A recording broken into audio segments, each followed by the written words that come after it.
Episode की शुरुआत होती है मॉन्स्टर्स के सपनों के शहर जुरहा टेम्पेस्ट फेडरेशन से। एक ऐसा शहर जिसकी नींव एक छोटी सी गॉब्लिन विलेज से शुरू हुई थी और आज ये एक बहुत बड़ा और एडवांस राज्य बन चुका है। हम देखते हैं रिमुरु अपने स्लाइम फॉर्म में बड़ी ही मस्ती से हवा में उछलते कूदते हुए शहर का मुआयना कर रहा है। उसके चेहरे पर एक अलग ही सुकून है। वो सोचता है हाल ही में जो टेम्पेस्ट का फाउंडिंग सेरेमनी फेस्टिवल हुआ था वो एक बहुत बड़ी कामयाबी थी। रिमुरु अपने शुरुआती दिनों को याद करता है जब वो इस दुनिया में आया था। तब से लेकर आज तक कदम दर कदम उसका ये परिवार बहुत बड़ा हो गया है। रिमुरु का सबसे बड़ा और इकलौता सपना यही है, एक ऐसी दुनिया बनाई जाए जहां इंसान और मॉन्स्टर्स बिना किसी भेदभाव के एक साथ शांति से रह सकें। उसका मकसद है एक मजबूत monster and man cooperative alliance बनाना। वो अपने अंदर बैठी राफेल से बात करता है और कहता है, मुझे आगे भी तुम्हारी मदद की जरूरत पड़ेगी पार्टनर। राफेल भी पूरे कॉन्फिडेंस के साथ जवाब देती है, आप मुझ पर पूरा भरोसा कर सकते हैं मास्टर। इसके बाद कहानी हमें शहर के एकदम ग्राउंड लेवल पर ले जाती है। रिमुरु अपने ह्यूमन फॉर्म में शहर की सड़कों पर टहल रहा है। शहर का माहौल एकदम खुशनुमा है। जैसे ही लोग अपने मास्टर रिमुरु को देखते हैं उनके चेहरों पर एक अलग ही चमक आ जाती है। हर कोई बहुत ही इज्जत और प्यार से उसे ग्रीट करता है। ये छोटे छोटे पल दिखाते हैं टेम्पेस्ट के लोग रिमुरु से कितना प्यार करते हैं। रिमुरु एक कंस्ट्रक्शन साइट पर पहुंचता है टाकोयाकी लेकर। ये कोई आम साइट नहीं है, यहाँ मैजिक ट्रेन का स्टेशन बन रहा है। वहाँ पर गिल्ड अपनी पूरी ताकत से काम कर रहा है। रिमुरु का विजन बहुत क्लियर है। वो टेम्पेस्ट, यूराजानिया और बाकी सभी देशों को इस मैजिक ट्रेन के जरिए आपस में कनेक्ट करना चाहता है। लेकिन डंजन के साथ सब कुछ इतना आसान नहीं चल रहा है। अचानक सीन डंजन के बाहर का आता है जहाँ बहुत भारी बवाल मचा हुआ है।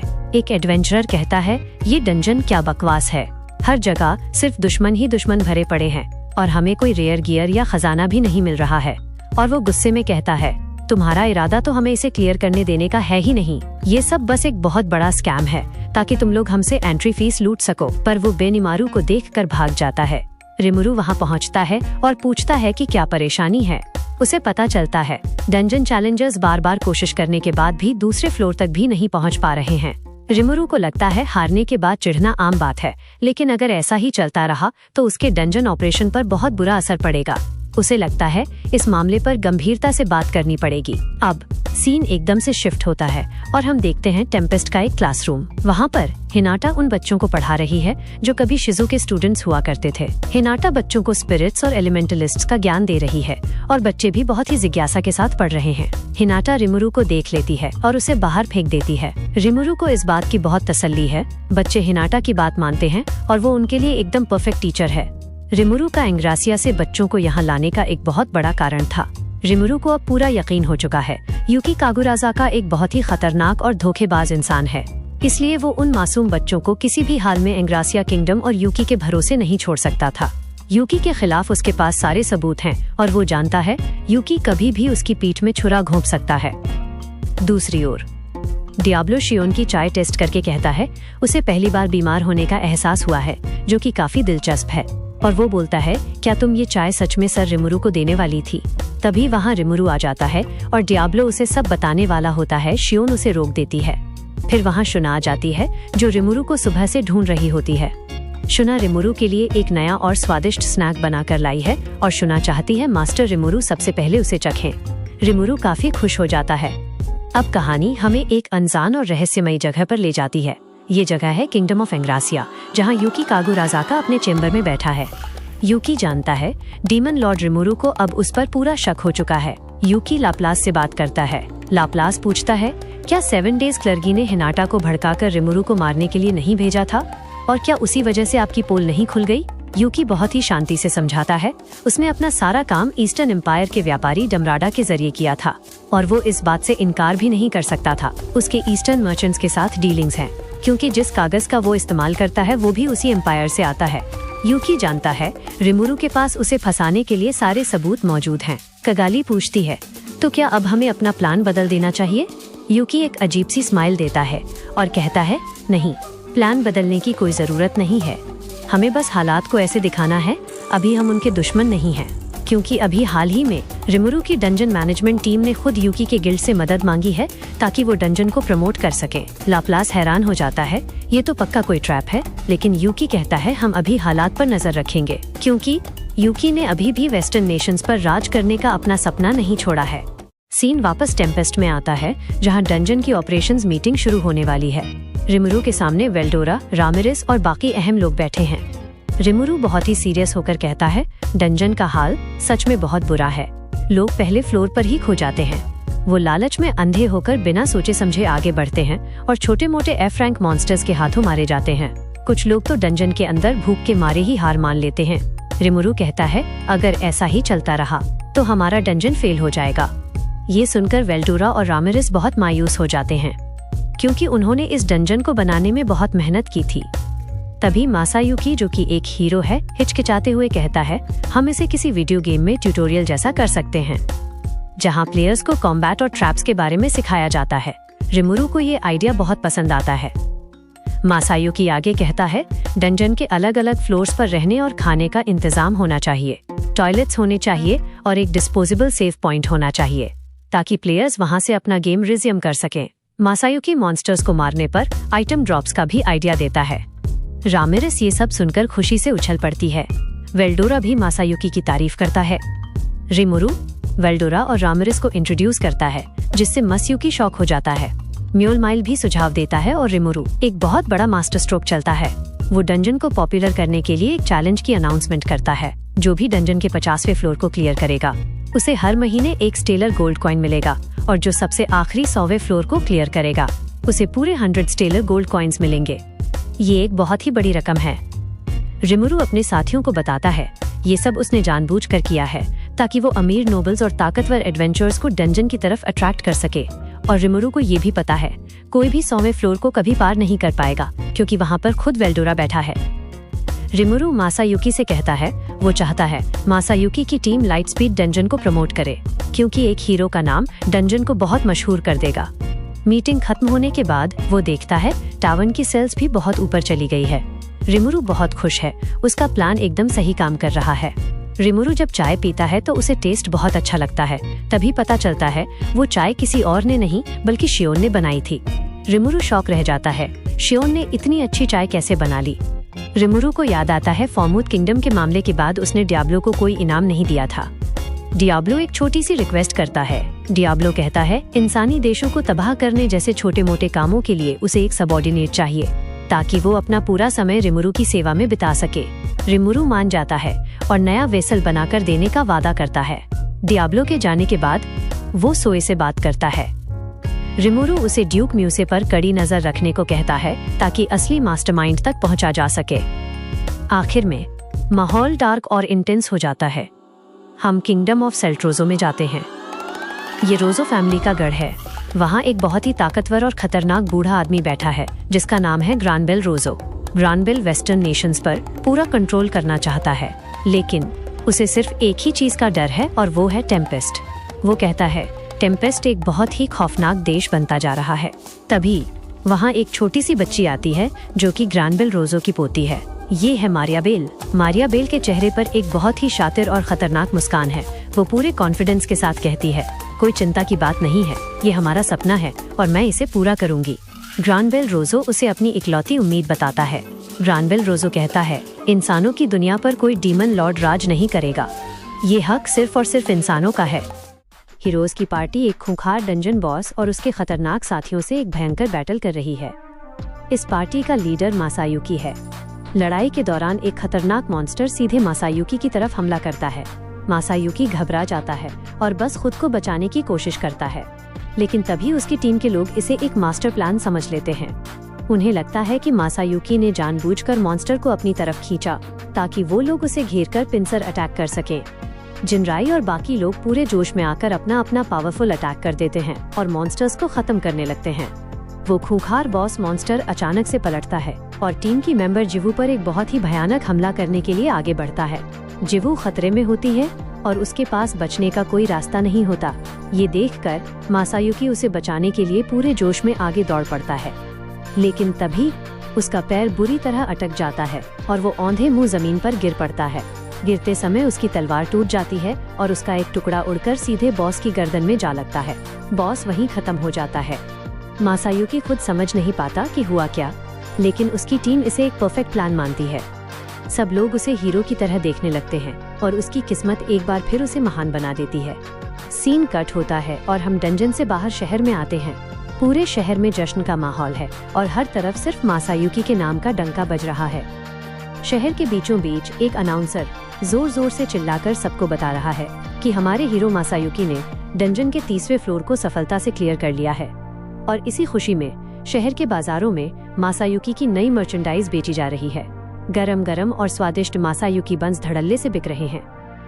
रिमुरु भी एक हॉल में मासायुकी से मजाक करता है और उसे हीरो नंबर 1 बुलाता है। मासायुकी शर्मिंदा होकर उसे टीज करने से मना करता है। इसके बाद रिमुरु और म्योलमाइल डंजन की सक्सेस पर बात करते हैं। म्योलमाइल मासायुकी को थैंक यू बोलता है उसके कुछ और सक्सेसफुल सजेशंस के लिए। जैसे वो बताता है कि 95वें फ्लोर पर जो रेस्ट एरिया और टाउन बनाया गया है वो एडवेंचर्स को बहुत ज्यादा पसंद आ रहा है। लोग डंजन की गहराइयों में इतना थक जाते हैं कि जब उन्हें वहाँ गर्म खाना और एक सुरक्षित जगह मिलती है तो वो खुशी से पागल हो जाते हैं। तभी रिमुरु एक खास एडवेंचर टीम का जिक्र करता है। वो बताता है कि एक नई टीम सामने आई है जिसका नाम है टीम ग्रीन फ्यूरी।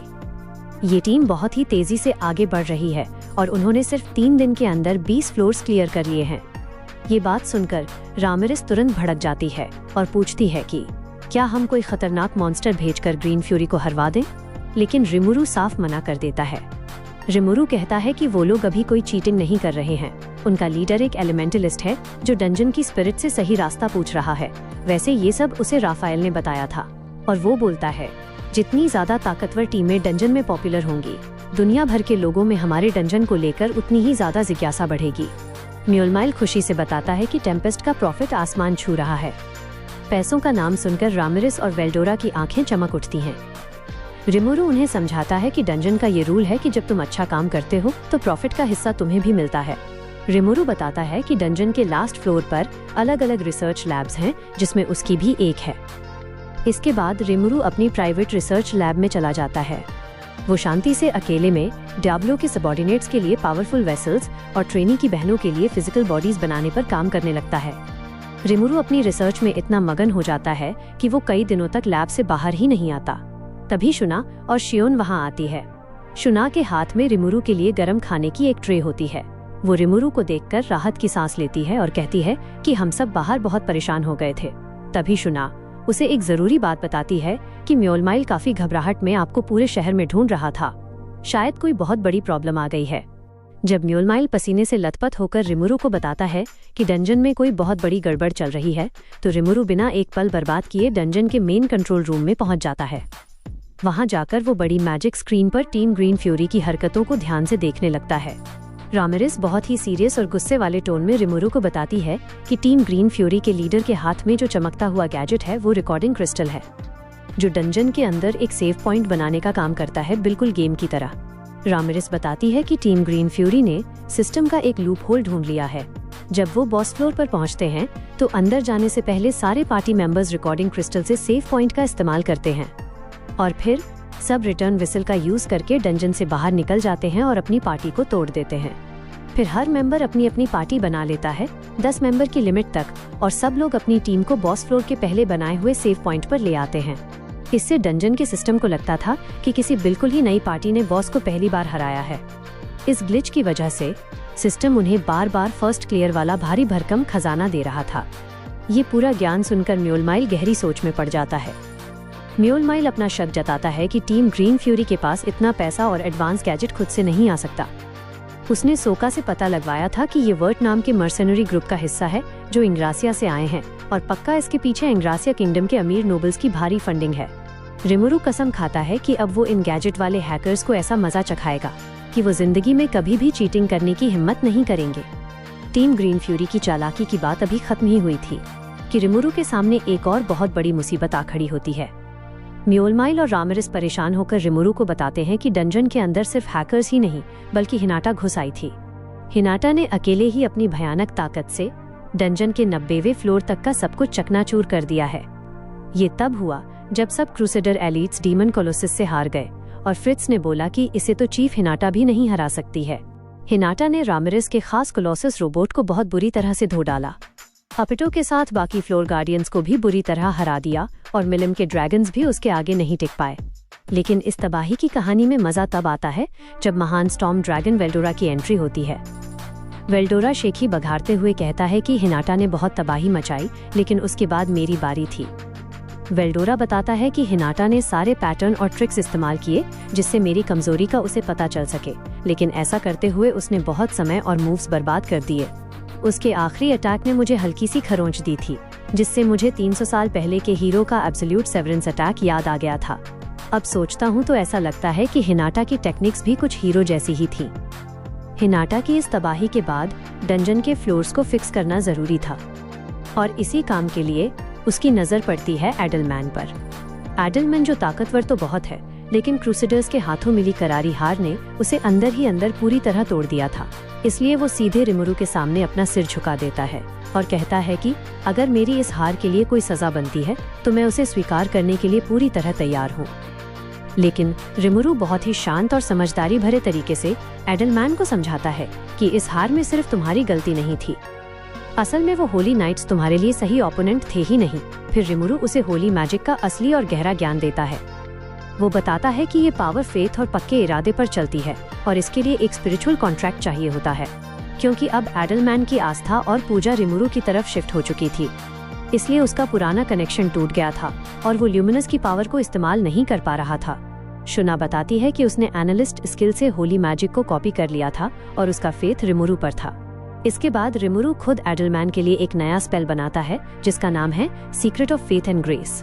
इस स्पेल की मदद से एक अनडेड वाइट होकर भी एडलमैन बिना किसी डैमेज के होली पावर का इस्तेमाल कर सकता था। जब एडलमैन पहली बार अपने हाथों से होली रे का इस्तेमाल करता है तो उसका खोया हुआ सारा कॉन्फिडेंस एक झटके में लौट आता है।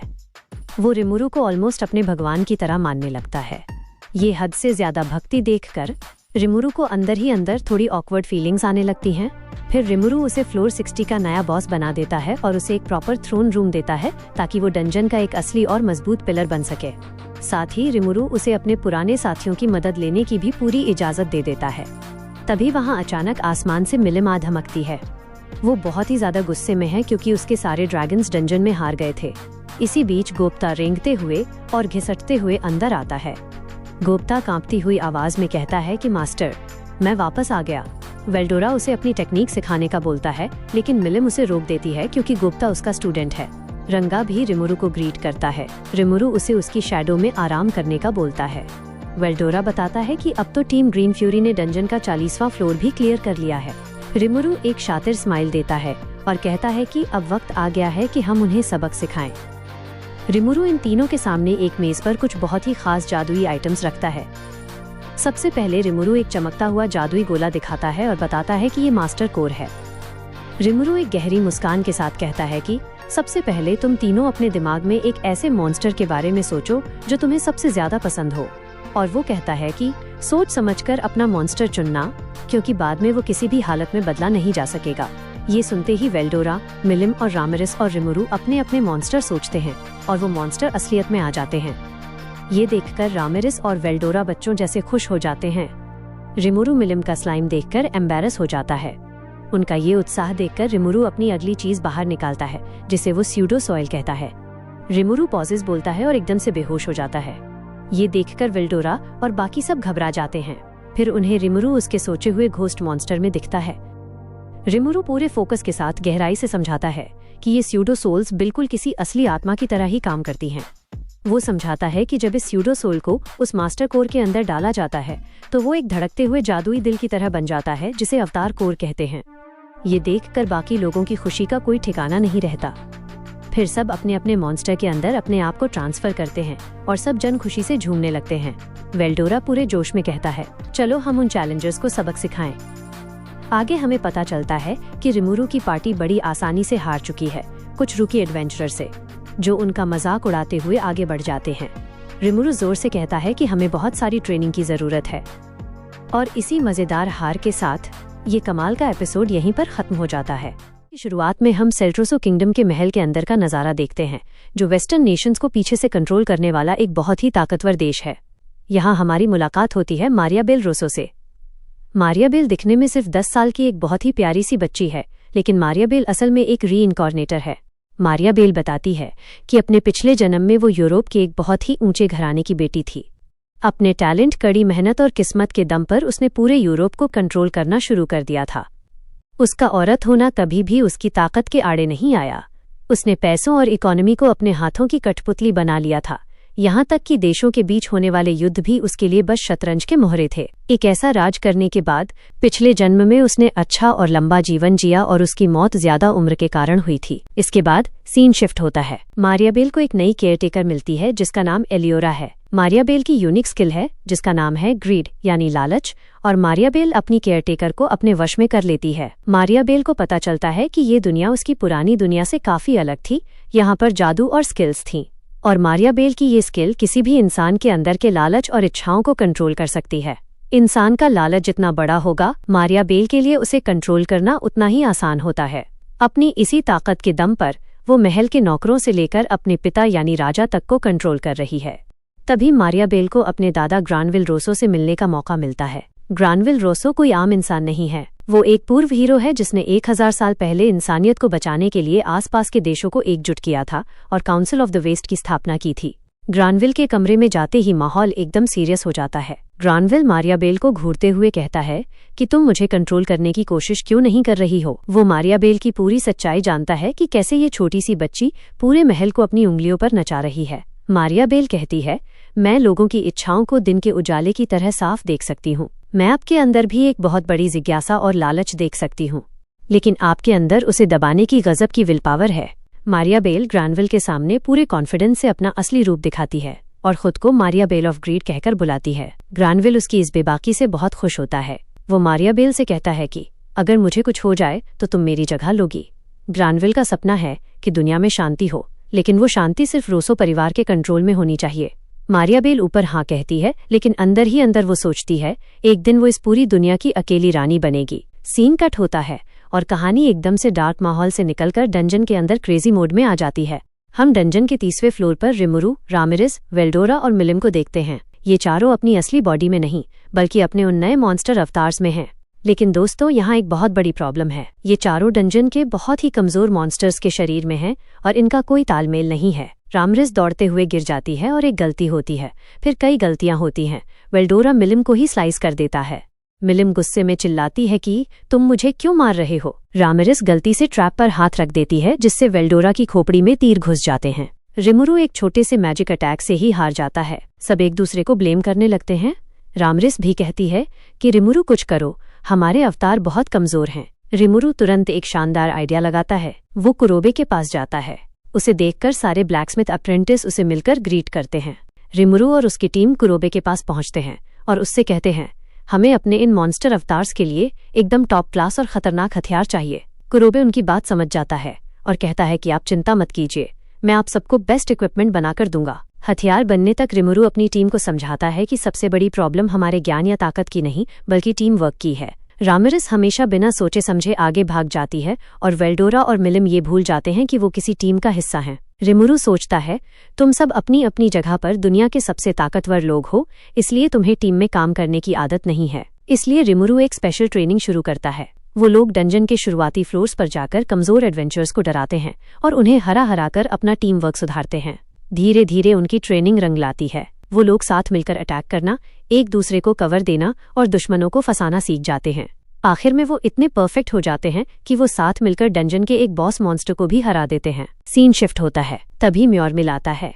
म्योरमिल बताता है कि टीम ग्रीन फ्यूरी अब 49वें फ्लोर तक पहुंच चुकी है। रिमुरु और बाकी सब टीम ग्रीन फ्यूरी को ब्लैक सर्पेंट को बड़ी आसानी से हराते हुए देखते हैं। रिमुरु रामिरेस से परमिशन मांगता है कि वो डंजन के स्मॉल वर्ल्ड सिस्टम में इंटरफेयर करके टीम ग्रीन फ्यूरी का डेटा एनालाइज करना चाहता है। रामिरेस तुरंत हाँ कर देती है। रिमुरु की अल्टीमेट स्किल राफेल तुरंत टीम ग्रीन फ्यूरी को स्कैन करती है और रिमुरु को इम्पोर्टेंट इन्फॉर्मेशन देती है। रिमुरु ये इन्फॉर्मेशन सबको बताते हुए कहता है कि उस टीम की लीडर ए रैंक से भी ऊपर की है और टीम के बाकी मेंबर्स भी ए रैंक लेवल के फाइटर्स हैं।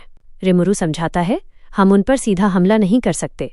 49वां फ्लोर पूरी तरह से खतरनाक ट्रैप से भरा हुआ है, इसलिए हम उन्हें उसी फ्लोर पर फंसाकर मारेंगे। तभी कुरोबे और उसके साथी की फ्लैशी एंट्री होती है। कुरोबे ने उनके अवतार्स के लिए एक्सक्लूसिव और एकदम जानलेवा गियर्स तैयार कर लिए थे। रामिरेस के लिविंग आर्मर को एक भयानक डेथ एक्स मिलती है।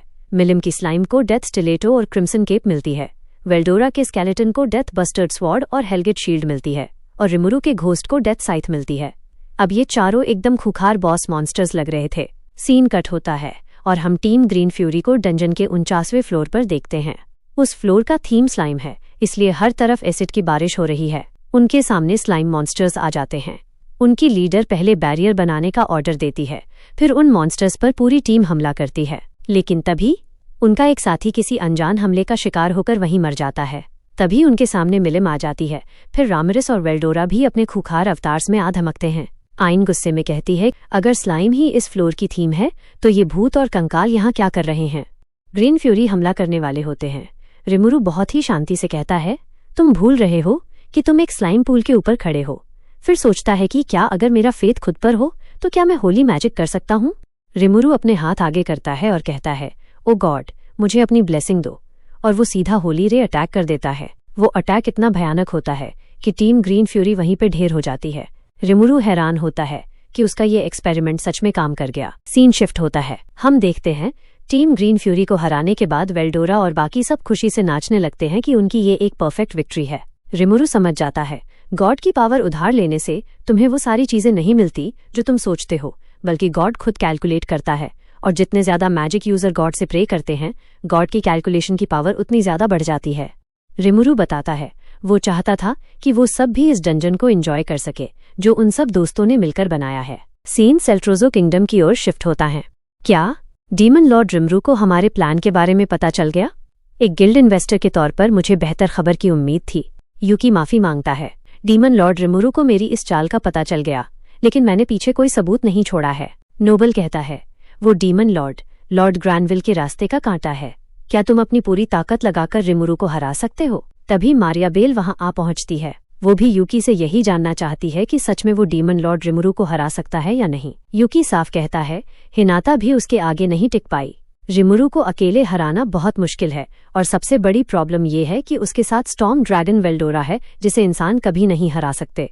मारिया बेल सोचती है कि स्टॉर्म ड्रैगन से लड़ना मौत के बराबर है, उसका भरोसा धीरे धीरे जीतना होगा। मारिया बेल रिमुरु के बारे में बात करती है कि वो इंसानों के साथ मिलजुल कर रहना चाहता है। मैं रिमुरु की इस इच्छा को पूरा होने दूंगी, लेकिन फिर मैं उस पर अपने लालच का रंग चढ़ा दूंगी। मारिया बेल अपनी भयानक यूनिक स्किल ग्रीड के बारे में सोचती है। ये दो तरह से काम करती है। पहला, जब वो किसी से बार बार मिलती रहे और उनकी लालच पर काबू करके उन्हें कंट्रोल कर ले। दूसरा, कि वो उन पर फोर्सफुली कंट्रोल करे, जिससे वो पूरी तरह से पपेट्स बन जाते हैं, जिसमें रिस्क है। अगर सामने वाले की विल पावर ज्यादा ताकतवर हुई तो वो कंट्रोल में होने से पहले ही जान जाएगा कि उसके साथ क्या हो रहा है। वो सोचती है कि रिमुरु को कंट्रोल करने के लिए वो आराम से काम लेगी, और कुछ गड़बड़ हो भी जाती है तो उसके पास एक ट्रम्प कार्ड पहले से ही मौजूद है। नोबल थोड़ा घबरा कर कहता है, कमाल की बात है डीमन लॉर्ड को कंट्रोल करना। लेकिन इस सीन का सबसे खौफनाक हिस्सा तब आता है जब मारिया बेल यूकी की तरफ देखकर मुस्कुराती है। वो बताती है कि जो लोग मेरे कंट्रोल में होते हैं वो बहुत खुश रहते हैं, बिल्कुल यूकी की तरह। मारिया बेल बताती है, यूकी के सपने बहुत बड़े थे, इसलिए मैंने उसे कंट्रोल कर लिया। वो मेरे सामने ना तो झूठ बोल सकता है और ना ही मेरी किसी बात का विरोध कर सकता है। मारिया बेल कहती है, मैं उसके मुंह पर बोल सकती हूँ कि मैं उसे कंट्रोल कर रही हूँ, फिर भी वो इस बात पर शक नहीं कर पाएगा। मेरा उस पर कंट्रोल एकदम फ्लॉलेस है। मारिया बेल तय करती है कि वो डीमन लॉर्ड रिमुरु को काउंसिल मीटिंग में बुलाने के लिए एक इनविटेशन लेटर लिखेगी, ताकि वो रिमुरु का रिएक्शन देख सके। सीन चेंज होता है। मारिया बेल कहती है, सफाई लगभग पूरी हो गई। आखिर में हम वेस्टर्न कंट्रीज के किसी शहर में एक आदमी को देखते हैं जो वही ड्यूक म्यूज है जिसने पहले रिमुरु के फाउंडिंग फेस्टिवल में उसके गोल्ड कॉइन की हेराफेरी करके उसे फंसाना चाहा था, और वो सड़क पर बैठकर रो रहा है। वो कहता है, मैंने अपना सब कुछ खो दिया, सिर्फ इसलिए क्योंकि मैंने डीमन लॉर्ड रिमुरु को हल्के में ले लिया था। वो चिल्लाता है, मैं फिर से एक नई शुरुआत करूंगा, एक ऐसी जगह जहां शांति हो और पैसों की कोई कमी ना हो। लेकिन अचानक उसके सिर के बीच एक छेद हो जाता है। सोए फटाफट आकर देखता है कि ये किसने किया, लेकिन वो कुछ समझ नहीं पाता। शुरुआत डंजन के अंदर एक बहुत ही खतरनाक और एक्शन से भरे सीन से होती है, जहां सबसे पहले एक लाल रंग की रोशनी तेजी से एडवेंचर्स की बैकलाइन में खड़े एडवेंचरर को खत्म कर देती है। एडवेंचर्स घबराकर चिल्लाते हैं, ये स्पीड, ये तो रेड मीटियर स्कारलेट है। तभी एडवेंचर्स के पीछे एक मॉन्स्टर आकर स्पेल्स बोलने लगता है। उसे देखकर सब घबरा जाते हैं। उनमें से एक बंदा खौफ में कहता है, जिसने भी इन ब्लू फ्लेम्स को देखा है वो जिंदा बचकर नहीं निकल पाया है, ये तो ब्लू डेथ है। उसी वक्त रिमुरु अपना टोर्नाडो ब्लेड अटैक कर देता है और 2 पार्टी मेंबर्स वहीं खत्म हो जाते हैं। फिर रामिरेस दौड़ते हुए आती है और उसके भारी शरीर की टक्कर लगने से एक बंदा वहीं ढेर हो जाता है। तभी वेल्डोरा स्केलेटन अवतार में तेजी से एक एडवेंचरर के पीछे आ जाता है और भारी स्लैश करते हुए एक प्रो की तरह कहता है, तुम्हारा ध्यान भटक गया था। यहाँ वेल्डोरा का नाम गोल्डस्किल और रामिरेस का नाम मॉफ टाइटन पड़ता है। आखिरी पार्टी मेंबर भागने वाला होता है, लेकिन रिमुरु उसे भी खत्म कर देता है। वो रोते हुए कहता है, हमारे रेयर आइटम्स यहीं रह जाएंगे। इन एडवेंचर्स को धूल चटाने के बाद वेल्डोरा, मिलिम और रामिरेस घमंड से कहते हैं कि वो इनविंसिबल हैं, लेकिन रिमुरु उन्हें समझाता है, ज्यादा घमंड मत करो, ये हमारे काम का हिस्सा है। वेल्डोरा हड़बड़ाहट में कहता है, मुझे पता है। फिर रिमुरु बोलता है, लेकिन एक और बार फाइट करने में कोई बुराई नहीं है, और वो सब फिर से एडवेंचर्स की बैंड बजाने में लग जाते हैं।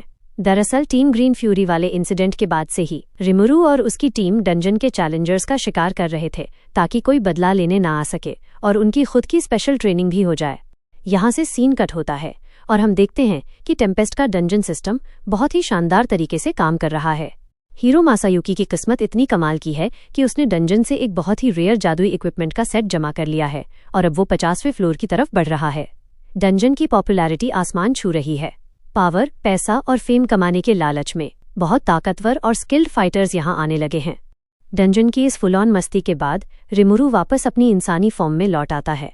शुना उसे इन्फॉर्म करती है कि कोई मेहमान आया है। जब रिमुरु और बाकी सब रूम में जाते हैं तो वो देखते हैं कि वहाँ फ्रे मौजूद है। वो मिलिम से बहुत ही स्ट्रिक्ट टोन में पूछती है, जो होमवर्क मैंने तुम्हें दिया था, क्या तुमने वो पूरा किया? असल में मिलिम अपना काम छोड़कर सिर्फ डंजन में मस्ती करने के लिए भाग आई थी। मिलिम बहाना बनाती है, लेकिन फ्रे बताती है कि जिस गार्ड को मैंने तुम्हारे पीछे लगाया था उसे किसी ने चटाई में लपेटकर बुरी तरह पीटा है। मिलिम हकलाते हुए कहती है, मैं तो रिमुरु और बाकी सबके साथ थी। लेकिन तभी रिमुरु, वेल्डोरा और रामिरेस बहुत ही चालाकी से मिलिम का साथ छोड़ देते हैं और फ्रे मिलिम को सजा देने के लिए घसीटते हुए अपने साथ ले जाती है। इसके बाद शुना रिमुरु से एक बहुत ही सीधा सवाल पूछती है, मास्टर रिमुरु, आप इतने दिनों से कहाँ थे? रिमुरु घबराकर झूठ बोलता है, मैं तो बस डंजन के चैलेंजर्स पर रिसर्च कर रहा था। लेकिन शुना समझ जाती है कि रिमुरु सिर्फ डंजन में गेम खेल रहा था और मजे ले रहा था। माहौल गर्म देखकर वेल्डोरा और रामिरेस रिमुरु को छोड़कर पतली गली से निकल लेते हैं। रिमुरु को उन दोनों की चालाकी देखकर समझ आता है कि मिलिम को कैसा लगा होगा। रफाइल कहती है कि सब कुछ सही सही बता देने से काम बन जाएगा। तभी म्योरमिल पसीने से लथपथ होकर भागता हुआ आता है। मास्टर रिमुरु, वेस्टर्न काउंसिल की तरफ से एक लेटर आया है। रिमुरु समझ जाता है कि ये उसी मीटिंग का इन्विटेशन है जहां ये तय होगा कि टेम्पेस्ट को काउंसिल में शामिल किया जाए या नहीं। रिमुरु एक बड़ा राज खोलता है कि वो जो टीम ग्रीन फ्यूरी आई थी ना, वो कोई आम हैकर्स नहीं थे। वो असल में काउंसिल द्वारा भेजे गए सीक्रेट एजेंट्स थे जो हमारे डंजन को इन्वेस्टिगेट करने आए थे। शुना को लगता है, यानी रिमुरु सच बोल रहा था। रिमुरु बताता है कि जब वो डंजन में खेल रहा था तब रफाइल ने उन एजेंट्स का सारा डेटा एनालाइज कर लिया था। आखिरकार जब रिमुरु को लगता है कि वो बच गया है, तभी शुना कहती है, टीम ग्रीन फ्यूरी को गए हुए तो बहुत वक्त हो गया है। इसका मतलब तो आप सच में डंजन में खेल ही रहे थे। रिमुरु फिर से रफाइल से मदद मांगता है, पर वो कहती है, अपनी गलतियों पर सोचकर सुधार करना ही सबसे सही काम होगा। और फिर रिमुरु पर कहर बरसता है। इसके बाद हमें बताया जाता है कि दुनिया अब सोने चांदी के सिक्कों से आगे बढ़कर पेपर मनी यानी नोटों की तरफ बढ़ रही है। वेस्टर्न नेशंस की काउंसिल भी यही कोशिश कर रही है, लेकिन इस पूरी इकोनॉमी के पीछे एक बहुत बड़ा मास्टरमाइंड बैठा है। वो कोई और नहीं बल्कि 10 साल की बच्ची मारियाबेल रॉसो है। मारियाबेल बताती है, पैसों के एक्सचेंज रेट्स और देशों की ताकत के रूल्स हम खुद तय करेंगे। हर देश की असली कीमत काउंसिल के 5 एल्डर्स तय करते हैं, लेकिन उन एल्डर्स को भी पर्दे के पीछे से मैं ही कंट्रोल करती हूँ। मारियाबेल की ये खौफनाक इंटेलिजेंस दिखाती है कि वो पूरी दुनिया की इकोनॉमी को अपनी उंगलियों पर नचा रही है। इसके बाद सीन सीधा इनग्रासिया किंगडम में वेस्टर्न काउंसिल के हेडक्वार्टर्स में शिफ्ट होता है। ये काउंसिल एक ऐसा संगठन है जो जुरा फॉरेस्ट के आसपास के सारे देशों को मिलाकर बना है। इस काउंसिल का मेन काम इंसानियत की भलाई, मॉन्स्टर्स के हमलों से बचना और नेचुरल डिजास्टर्स को कंट्रोल करना है। आज की मीटिंग का सबसे बड़ा मुद्दा ये था, क्या मॉन्स्टर्स के देश यानी टेम्पेस्ट को इस काउंसिल में शामिल किया जाए। मीटिंग में बहुत बवाल मचा हुआ है। एक लीडर कहता है, मुझे लगता है हम डीमन लॉर्ड रिमुरु पे भरोसा कर सकते हैं। पर एक घमंडी नोबल लेडी कहती है, हम उस डीमन लॉर्ड रिमुरु पर भरोसा नहीं कर सकते। ज्यादातर लालची लीडर्स रिमुरु के काउंसिल ज्वाइन करने के खिलाफ हैं। तभी एक घमंडी लीडर कहता है, रिमुरु सिर्फ उस स्टॉर्म ड्रैगन की ताकत के दम पर उछल रहा है, असल में उसकी खुद की कोई ताकत नहीं है। इस पर दूसरा लीडर उसे याद दिलाता है, क्या तुम भूल गए कि उसने लेजेंडरी फाइटर हिनाटा को भी टक्कर दी थी? फिर कोई कहता है, इसका कोई सबूत नहीं है। इस मीटिंग में हिनाटा खुद भी मौजूद होती है। वो ये सब फालतू बातें सुनकर बहुत फ्रस्ट्रेट हो रही है। वो मन ही मन सोचती है, ये नालायक लोग मेरे सामने ही मेरे बारे में ये सब बोल रहे हैं। बड़े देशों के काउंसलर्स को इस बात की कोई परवाह नहीं थी कि रिमुरु इंसानियत के लिए अच्छा है या बुरा। उन्हें बस इस बात से मतलब था कि रिमुरु उनके कितने काम आ सकता है। एक लीडर जिसका नाम रोस्टिया है वो बताता है, ईस्टर्न एम्पायर की सेना अपनी मिलिट्री एक्सरसाइज बढ़ा रही है। ये सुनते ही पूरी काउंसिल में दहशत फैल जाती है। सारे लीडर्स घबरा जाते हैं कि अगर युद्ध शुरू हो गया तो छोटे देश तो तबाह हो जाएंगे। लीडर्स चिल्लाने लगते हैं, अगर युद्ध शुरू हो गया तो हमारा क्या होगा? फॉलमुथ किंगडम के बर्बाद होने के बाद हम छोटे देश तो अपनी रक्षा भी नहीं कर पाएंगे। तभी गैबन नाम का एक समझदार काउंसलर उन्हें शांत करता है। वो एक बहुत ही गहरी बात बताता है, आज तक एम्पायर ने हम पर हमला सिर्फ इसलिए नहीं किया क्योंकि जुरा फॉरेस्ट में लेजेंडरी स्टॉर्म ड्रैगन वेल्डोरा मौजूद था, और अब वो ड्रैगन वेल्डोरा डीमन लॉर्ड रिमुरु के कंट्रोल में है। गैबन समझाता है कि अगर रिमुरु काउंसिल में जुड़ गया तो उसकी भयंकर मिलिट्री पावर एम्पायर के खिलाफ हमारी सबसे बड़ी ढाल बन जाएगी। नोबल रोस्टिया इस बात का समर्थन करता है और फिर सारे लीडर्स को ये बात समझ आ जाती है। मेजॉरिटी वोट से ये पास हो जाता है कि जुरा टेम्पेस्ट फेडरेशन को इन्विटेशन भेजा जाएगा। हिनाटा ये सब देखकर समझ जाती है कि ये लालची नोबल्स सिर्फ रिमुरु और वेल्डोरा से डरते हैं, इसलिए ईस्टर्न एम्पायर का बहाना बनाकर उसे अपने साथ मिला रहे हैं। मीटिंग खत्म होने के बाद इनग्रासिया किंगडम का first born Prince Elric Hinata को रोक लेता है। ये प्रिंस बहुत ही घमंडी और बेवकूफ़ है। वो हिनाटा से कहता है, मैं अगली मीटिंग में डीमन लॉर्ड रिमुरु का टेस्ट लेने वाला हूँ, और क्योंकि तुमने रिमुरु को टक्कर दी थी, मैं चाहता हूँ कि तुम मेरी बॉडीगार्ड बनो। प्रिंस का ये पागलपन देखकर हिनाटा उसे बहुत ही सीरियस वार्निंग देती है। वो कहती है, मैं आपको सलाह दूंगी कि आप रिमुरु से पंगा न लें। वो बहुत ताकतवर है। इस बात की कोई गारंटी नहीं है कि अगर हमारी दोबारा लड़ाई हुई तो मैं जीत पाऊंगी। लेकिन तभी प्रिंस का बॉडीगार्ड ये कहने लगता है कि हिनाटा, आप कहीं हमारे हैंडसम प्रिंस पर मोहित तो नहीं हो गई? हिनाटा उसे इग्नोर करके प्रिंस को याद दिलाती है कि होली चर्च और टेम्पेस्ट के बीच शांति का समझौता हो चुका है, इसलिए मैं रिमुरु के खिलाफ कुछ नहीं करूंगी। और मैं तुम्हें एक और बार वार्निंग दे रही हूँ, रिमुरु को गुस्सा दिलाना तुम्हें महंगा पड़ेगा। और ये कहकर वहां से जाने लगती है। प्रिंस गुस्से में चिल्लाता है, तुम इस बात पर पछताओगी हिनाटा। हिनाटा वहां से निकलते हुए सोचती है कि इन लालची नोबल्स के ये फालतू प्लान्स रिमुरु के सामने कभी टिक नहीं पाएंगे। हिनाटा के अंदर एक अनजान शक पैदा होता है, क्या ये सब किसी का पहले से बनाया हुआ मास्टर प्लान है? क्या कोई पीछे से इन सबको कंट्रोल कर रहा है? एपिसोड के आखिरी सीन में रिमुरु वेस्टर्न काउंसिल की उस मीटिंग में जाने के लिए पूरी तरह तैयार है। वो अपने साथ शुना और बाकी कुछ लोगों को ले जा रहा है। तभी वहां शियोन भागती हुई आती है। वो रिमुरु से जिद करती है कि मास्टर रिमुरु, मुझे यहाँ पीछे क्यों रुकना पड़ रहा है? ये गलत बात है कि आप शुना को ले जा रहे हैं और मुझे नहीं। रिमुरु उसे शांत करने के लिए एक मजेदार चाल चलता है। वो शियोन में जोश भरते हुए कहता है, शियोन, तुम यहाँ फालतू बैठने के लिए नहीं रुकी हो। हमारे टेम्पेस्ट के सारे टॉप लेवल के फाइटर्स अभी शहर से बाहर हैं। ऐसे में मेरी फर्स्ट सेक्रेटरी होने के नाते तुम अकेली ऐसी ताकतवर फाइटर हो जो मेरे जाने के बाद इस पूरे देश की रक्षा कर सकती हो। रिमुरु की ये पावरफुल बातें सुनकर शियोन खुशी से फूली नहीं समाती और पूरे जोश में कहती है, यस सर। रिमुरु अंदर ही अंदर सोचता है कि अच्छा हुआ मैंने इसे मना लिया। इसे इतने सारे इंसानों वाले शहर में ले जाना बहुत बड़ा रिस्क हो सकता था। रिमुरु अपनी टीम को लेकर पूरे जोश के साथ कहता है, चलो काउंसिल चलते हैं, और सब टेलीपोर्टेशन स्पेल से इनग्रासिया के लिए निकल जाते हैं। हम देखते हैं डीमन लॉर्ड रिमुरु, शूना, बेनीमारू और सोए आखिरकार इंग्रासिया किंगडम के बॉर्डर पर पहुंच चुके हैं। एंट्री गेट पर रिमुरु और उसकी टीम गार्ड्स को अपने आईडी कार्ड्स दिखाते हैं। वहां पर बेनीमारू की नजर दीवार पर लगे एक बड़े मैप पर पड़ती है। वो उस मैप को ध्यान से देखता है और हैरान होकर कहता है कि बाहर से देखने पर मुझे एहसास हुआ कि हमारा टेम्पेस्ट सच में काफी बड़ा है।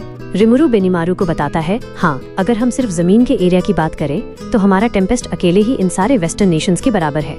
सब इंग्रासिया के अंदर जाते हैं।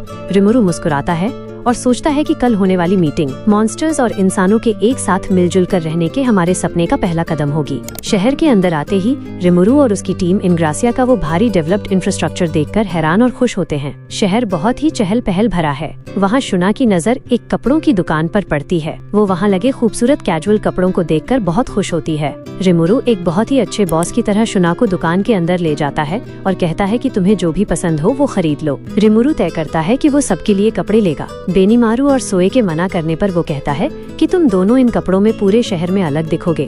इसलिए फिर वो तीनों खुशी से कपड़े चुनने में लग जाते हैं। तभी बेनीमारू रिमुरु से कहता है, अगर मैं ऐसे ही अच्छे कामों का फल बटोरूंगा तो क्या मैं मुसीबतों से बच जाऊंगा। यहाँ बेनीमारू का मतलब शियोन की कुकिंग से था। तभी शूना कैजुअल ड्रेस में बाहर आती है। रिमुरु शुना की तारीफ करता है, लेकिन बेनीमारू और सोए की बिल्कुल नहीं करता। पूछने पर वो कहता है कि तुम दोनों ने बहुत टाइम लगा दिया। रिमुरु मन ही मन सोचता है कि बेनीमारू और सोए इतने हैंडसम हैं कि इन पर तो कुछ भी सूट कर जाएगा, इन्हें इतना सोचने की क्या जरूरत है।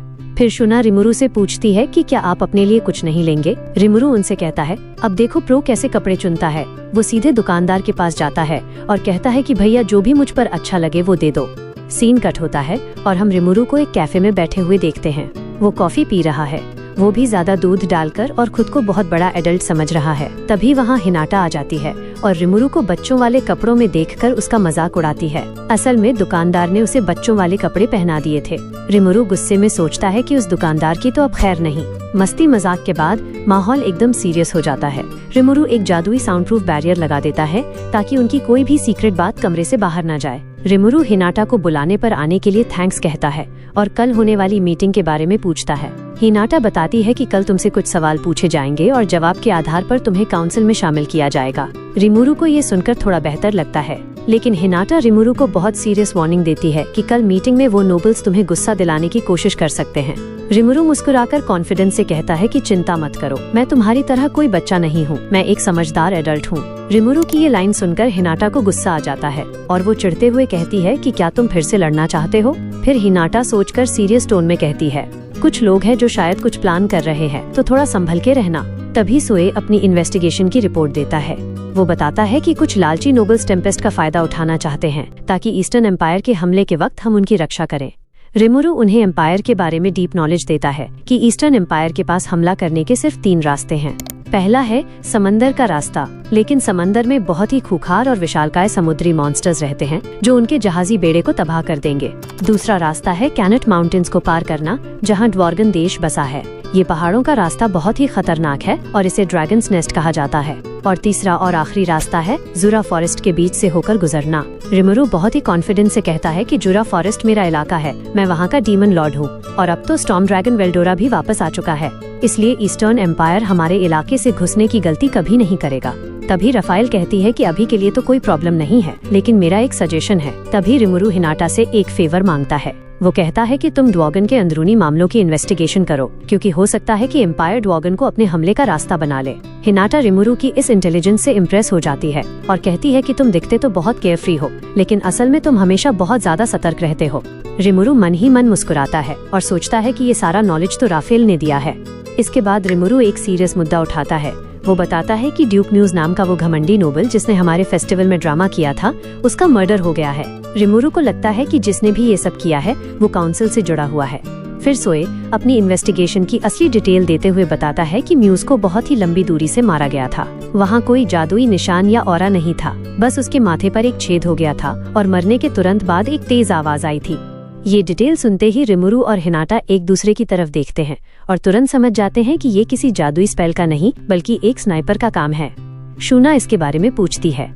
इस जादुई दुनिया में किसी को बंदूक के बारे में नहीं पता था, इसलिए रिमुरु अपना थॉट कम्युनिकेशन मैजिक इस्तेमाल करता है और सबके दिमाग में एक स्नाइपर राइफल की इमेज भेजकर उन्हें समझाता है कि ये क्या चीज है। मीटिंग खत्म होने के बाद हिनाटा जाते जाते रिमुरु को एक बार फिर वार्निंग देती है कि कल गुस्सा मत करना। रिमुरु बोलता है कि टेंशन मत लो। यहाँ से सीन कट होता है और हम इस पूरी साजिश के पीछे बैठी मास्टरमाइंड मारियाबेल रोसो को देखते हैं। मारियाबेल अपने ग्रैंडफादर ग्रैनविल के साथ सीरियस बातचीत कर रही है। वो कहती है कि काउंसिल का ये इनविटेशन तो बस एक दिखावा है। मैं डीमन लॉर्ड रिमुरु को कभी भी काउंसिल में शामिल होने की परमिशन नहीं दूंगी। मुझे पूरा यकीन है कि कल मीटिंग में कुछ ऐसा होगा कि डीमन लॉर्ड रिमुरु खुद ही हार मान लेगा और इंसानों के साथ मिलजुल कर रहने का अपना सपना हमेशा के लिए छोड़ देगा। इसी बीच ग्रैनविल उसे एक और बहुत ही इम्पोर्टेंट बात बताता है कि वेस्टर्न नेशंस अंदर से बिल्कुल भी एकजुट नहीं हैं। खासकर इनग्रासिया किंगडम, जो हम रोसो परिवार के खिलाफ अपनी ताकत बढ़ा रहा है ताकि वो हमारा सामना कर सके। ग्रैनविल इनग्रासिया के किंग एगिल और उसके इंक्विजिटर ऑफ मैजिक का जिक्र करता है। मारियाबेल बहुत ही ठंडे दिमाग से जवाब देती है कि आप चिंता मत कीजिए ग्रैंडफादर, मैं उन सबको भी अपने कैलकुलेशन में लेकर चल रही हूँ। ग्रैनविल के जाने के बाद सीन फिर से शिफ्ट होता है। अब मारियाबेल एल्डर जोहान के साथ बैठी है। मारियाबेल जोहान से कहती है कि ग्रैंडफादर ने मेरे लिए ये मिठाइयाँ भेजी हैं और कहा है कि वो इसके लिए बहुत एक्साइटेड हैं। क्या आप भी थोड़ी मिठाई खाएंगे? जोहान मारियाबेल की बातों में आकर हाँ कर देता है। फिर मारिया बेल एक बहुत ही शातिर चाल चलती है और कहती है कि मुझे ग्रैंडफादर को एक बहुत ही प्यारा सा रिप्लाई लिखना चाहिए, है ना जोहान। मारिया बेल बार बार अपने ग्रैंडफादर ग्रैनविल का नाम लेकर जोहान के दिमाग पर प्रेशर बना रही है। जोहान मारिया बेल के जाल में फंसकर वहाँ से चला जाता है। जोहान के जाते ही वहाँ यूकी आ जाता है। यूकी मारिया बेल को बताता है कि मैंने वो चीज हासिल कर ली है, मैं ड्रैगन की गुफा तक गया था। मारिया बेल उसे शाबाशी देती है, पर यूकी कहता है जिसे कंट्रोल ही नहीं कर सकते उस चीज का क्या फायदा। मारिया बेल कहती है हमारे हाथ में जितने ज्यादा हथियार होंगे उतना ही अच्छा है। वो इस दुनिया की सच्चाई बताते हुए कहती है कि इंसान हो या डीमन लॉर्ड्स, इस दुनिया के रूल्स बहुत ही ज्यादा अनफेयर हैं। यहाँ जो कमजोर है वो मारा जाता है। यूकी कहता है इसलिए तो तुम पूरे वर्ल्ड को अपने कंट्रोल में करने वाली हो। वो कहती है हाँ, लेकिन हमें फिर भी इंश्योरेंस रखना पड़ेगा। अगले दिन सुबह रिमुरु और उसकी टीम काउंसिल के हेडक्वार्टर्स पहुंचते हैं। अंदर आते ही छोटे देशों के लीडर्स रिमुरु को घेर लेते हैं और टेम्पेस्ट और उसके फेस्टिवल की तारीफों के पुल बांधने लगते हैं। रिमुरु को लगता है कि इंसानों के साथ उसकी ये शुरुआत बहुत अच्छी हो रही है, लेकिन तभी वहाँ बड़े और ताकतवर देशों के लालची और घमंडी काउंसलर्स आ धमकते हैं और छोटे देशों के लीडर्स को बेइज्जत करके वहाँ से भगा देते हैं। यहाँ तक कि वो सब रिमुरु का मजाक उड़ाते हुए बदतमीजी से बात करते हैं और उससे मैजिक ट्रेन और हथियारों की डिमांड करते हैं, जैसे कि रिमुरु उनका नौकर हो। उन लालची नोबल्स की ये घटिया बातें सुनकर बेनीमारू का खून खौल उठता है। वो कहता है कि क्या मैं इन जैसे लोगों को सबक नहीं सिखा सकता। रिमुरु कहता है मुझे भी ऐसे लोग नहीं पसंद। तभी सोए आराम से बेनीमारू को समझाते हुए कहता है कि हमारे मास्टर को ऐसे बददिमाग लोगों की फालतू बातों से कोई फर्क नहीं पड़ता है। फिर शूना कहती है ये लोग हमारे मास्टर का वक्त बर्बाद करने लायक भी नहीं है। असल में रिमुरु को भी बहुत तेज गुस्सा आ रहा था, लेकिन जब वो अपने साथियों को इतना शांत और कॉन्फिडेंट देखता है तो वो चालाकी से अपनी बात छुपाते हुए कहता है हाँ बिल्कुल सही। रिमुरु अपनी इमेज बचाने के लिए बात घुमा देता है। अब वक्त आ जाता है उस फाइनल मीटिंग का। वो सब मीटिंग हॉल में जाते हैं। रिमुरु को बैठने के लिए जो जगह दी गई थी वो सभी काउंसलर्स और नोबल्स के सामने वाली सीट थी, मानो किसी मुजरिम को अलग बिठाया हो ताकि वो किसी को नुकसान न पहुंचा सके।